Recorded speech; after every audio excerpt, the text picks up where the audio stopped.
Good day, everyone. We are Index Zero. I am Alvin Hervasio, our group's leader slash lead programmer, joined by Wency Marasigan, our software analyst support programmer, and Lance Serna, our video editor support programmer. Before we begin, we'd like to thank our professor, Dr. Earl Marquez Albina, for assessing our work and giving us the opportunity to present this activity. In this presentation, we walk you through its process. AP4 Fading Light. So this presentation goal is to create a program in Arduino that fades an LED in and out. Second is to break down its code and how it works.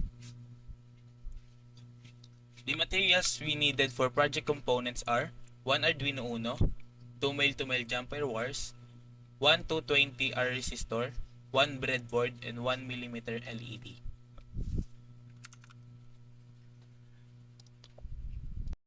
Setting up the components. By now you should be familiar with this diagram. It is the same one as we used in the first and second AP. But let's start over.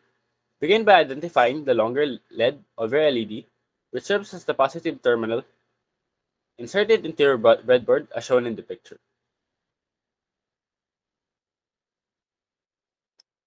Next, position a resistor beneath the positive lead of the LED.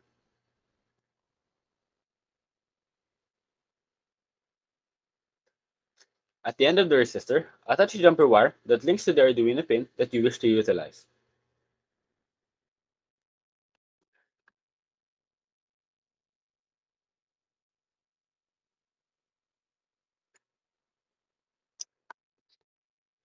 Finally, connect the jumper wire beneath the negative lead of your LED that runs to the Arduino's ground.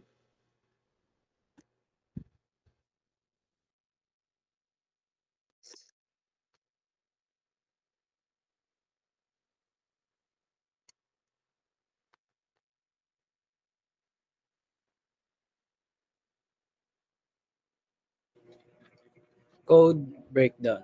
The fading light function. This function is a pretty straightforward. It includes two integers, one for the initial brightness value and another for the increment value per iteration.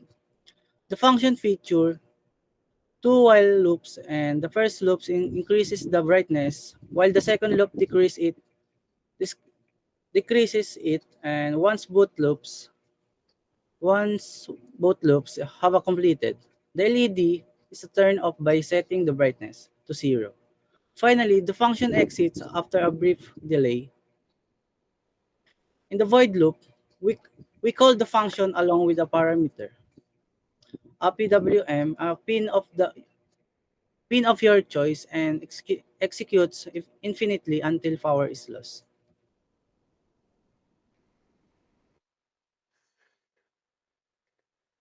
Here is the execution of our program.